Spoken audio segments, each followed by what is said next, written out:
Howdy. Welcome back to Dion Talk. What is it like to be retired or retired early, financially free, or never have to work again? I have seen a lot of videos that break being retired early down into three categories. I'm going to talk about five categories. And the fifth category is kind of like a superpower, and it is why you should retire as soon as possible. This is going to be a nice short live stream. If you want your questions answered during a live stream every Tuesday at 4 p.m. Pacific, I do a live stream where I answer all questions, even the rude ones. So the first thing is most of the videos that I've seen that break it down into three categories talk about the go-go years, the go slow years, and the no-go years. And I get that, but what's that like, right? People's go-go years and go slow years might look the same. So I want to talk about five different chunks of time that we look at when we're retired early. The first part is that, long-term plan, that really the go slow, no go, and look at decades, right? So this is impacted by when you retire as far as your age goes, right? If you retire at 30, you have three or four, maybe even more decades of a lot of travel, a lot of activity, a lot of physical ability to do things. So your retirement will look very different than somebody who retired like me at 52. I have probably one and a half, maybe 2 decades of strong physical activity before things start to go into those go slow years. So, what is it like to know, right? If you retire at 65, you're kind of on the brink of you ran out of go years, especially if you had kids. So, the sooner you can retire, the longer you can have to dedicate to those go years. And sometimes go years means you don't do anything. It just means you can. So that's the first step is how much of your long-term plans do you have to make based on when you retire? The second thing is what does a year look like, right? So I've got five categories. The first one is that go slow, no go. So for me, before I get into the year thing, the I retired at 52 after 12 years of investing. Right, I got started late. I didn't start until I was 40, and wasn't in a very good position. So the purpose of my content is to help the average individual realize you can reach financial freedom, make work optional, and do this in about 10 years or less, even if you're not starting from the best position, like I did. So in my go-go years, I plan on the first 10 years of retirement, 52 to 62-ish, right? This is a loose definition, is my travel years. I plan on scuba diving. I've scuba dove in the last couple of years in Portugal, uh, Florida. I'm headed to Thailand. I had before that I had scuba dove in Colombia, Florida. I like to go where the good water is. I live in the Pacific Northwest, and this water is no bueno. So that's the first 10 years. A lot of travel, different countries. Now, towards the end of those 10 years, there's going to be some overlap here. There will be some countries I plan on returning to because I'm comfortable with them. I get the systems. I'm not trying to learn, a new country when I'm older. I'm doing that now, going to some new places. But in those last couple of years, in that first decade, this is what it's like to be retired. I've got these travel plans planned for the decade, and towards the end of the decade, I plan on getting an RV, a vehicle to pull the RV. I'll do some traveling in the U.S. Right, I've been to more countries than states up until a couple of years ago, and I'll probably get a dog. Probably do some of that slow travel around the country. So my travel plans will stay as consistent, but they'll change as to where I go.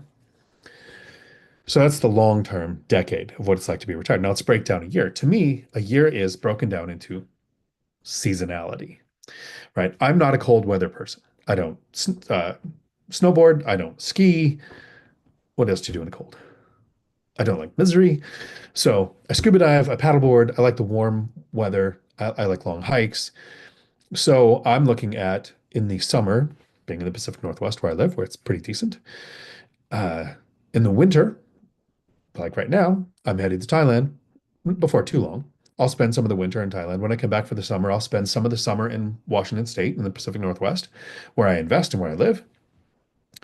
And Then I will probably spend some months in Scotland this summer. That's the plan. And then towards the end of the year, when winter starts up again, I leave it kind of loose and undefined, but I will be chasing warm weather. Not sure where yet. Could be Panama, could be back to Thailand, could be Portugal. I enjoyed the Algarve, might go back.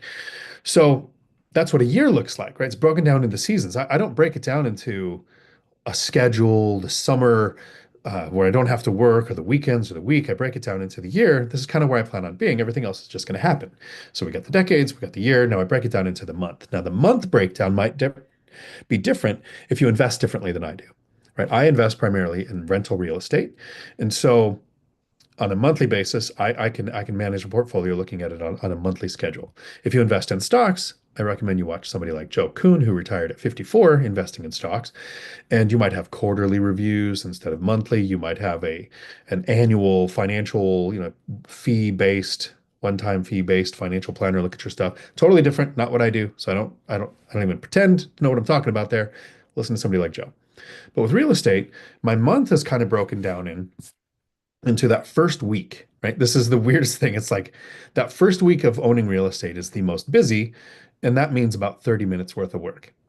This is when I verify that payments came in, and I look through a spreadsheet, just a really quick spreadsheet on when my lease renewals are, so that I have, the 2 or 3 or 4 months required notice to do set up lease renewals with tenants. So that's that first week, 30 whole whopping minutes. The rest of the month, as far as managing a rental portfolio for me, has been an average now for 10 years of somewhere between 2 and 10 text messages. Like that's the average amount of work that goes into it. If I have a tenant turnover, yeah, I mean, there might be up. That's when I get the 10 text messages. You're dealing with a handyman or a contractor or some maintenance item at that place before, or when I'm going to go do my tour to show the rental. So the rest of the month, the workload of being retired owning rentals is broken up over the month into 30 minutes in the first week and then 2 to 10 text messages for the rest of the month. But I also look at that month, 4-ish weeks, to see when of these weeks is a travel week, right? So if I'm going to Thailand or if I'm going to Scotland or if I'm going to Portugal, there is a day and a half or so of travel and then a day and a half or so of acclimating to the massive time shift of wherever I travel to. So that's 4-ish days that I lose to travel. So I make sure if I'm looking at my month and I go, okay, this is the week when I'm going to Thailand, that week I make sure I don't plan anything else. I have nothing else to do that week so that I can dedicate the whole week to travel and relax and enjoy it and not get all stressed out. The other weeks, I have 3 grown kids, I have some friends, I have my brother. I kind of look through and I make sure, based on when they're available, that I try to do something with one of my kids every week or something with one of my friends or my brother.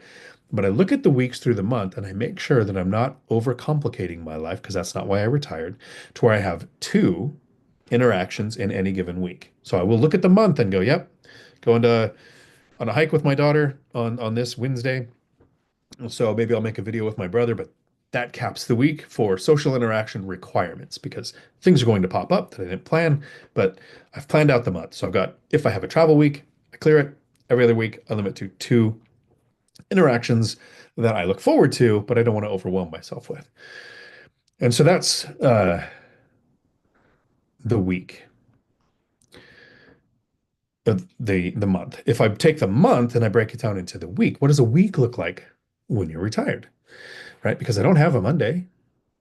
2 in the afternoon is the same as 2 in the morning to me, right? I'm flying to drive a vehicle for Millennial Mike, and the for best airplane ticket to takes off at midnight. And that's like going at noon to me because it doesn't matter. But what does a week look like? So if it's a travel week, I've kept it clear for that travel. This is when the time frame gets small enough for me to consider things like my healthcare, right? I don't have a monthly workout routine. I don't have an annual workout routine. I'm not Michael Zuber where I'm going to go, okay, this year I'm training for a marathon. This year I'm going to lose 30 pounds. Like, he's got the dedication to that. I don't like that kind of commitment, right?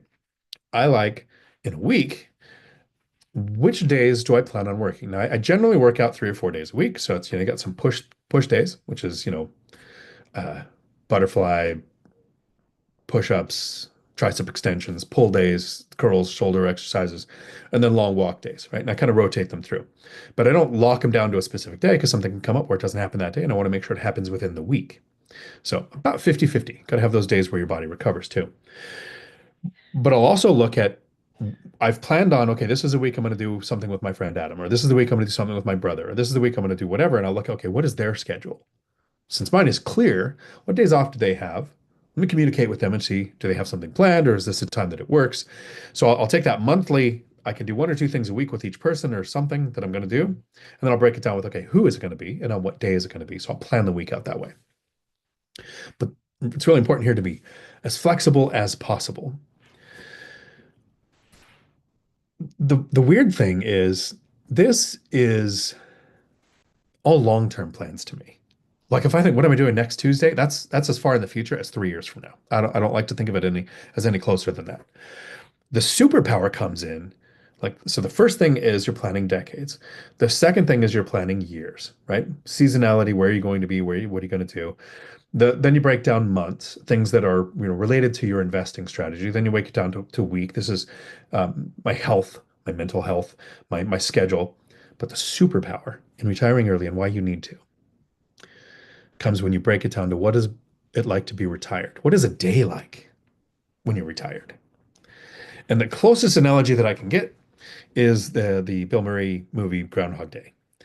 And now, technically, that's a horror film, right? I know we watch it; it's a comedy, but he's trapped repeating the same day forever. And now, if it was forever, yeah, it's kind of its own living hell. We don't have forever. Like if you retire at 52, you have a couple of decades. If you retire at like Cody, thank you for the super chat, much appreciated. He retired at 18 after a couple of weeks working somewhere. You have over half a century, right? But it's not forever. The superpower with Groundhog's Day is in the movie. Yeah, he realizes, okay, there's no accountability. He doesn't have a schedule. He doesn't have to worry about losing his job. He doesn't have to worry about the alarm clock because he wakes up to the same day every day. He could take as much time as he wants and get to know the neighbors. Dumbest use of time. He could take it, he could go, I want to impress a girl. Let me dedicate 3 months or 3 years to learning the piano. Let me take 6 months to a year and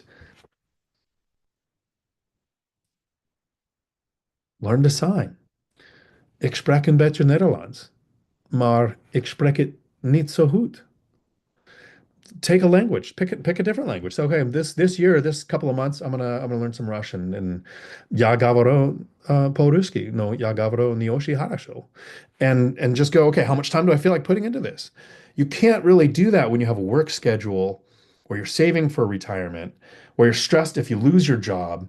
The skills and abilities that you dedicate to make more money, to put it to work, to climb the corporate ladder, to get the better job, to grow the company you're growing, your side hustle, whatever it is, takes away so much from what there is in life to do, to where once you actually reach that financial freedom tipping point and work is optional and you don't have to save for retirement, you start paying the least amount in taxes.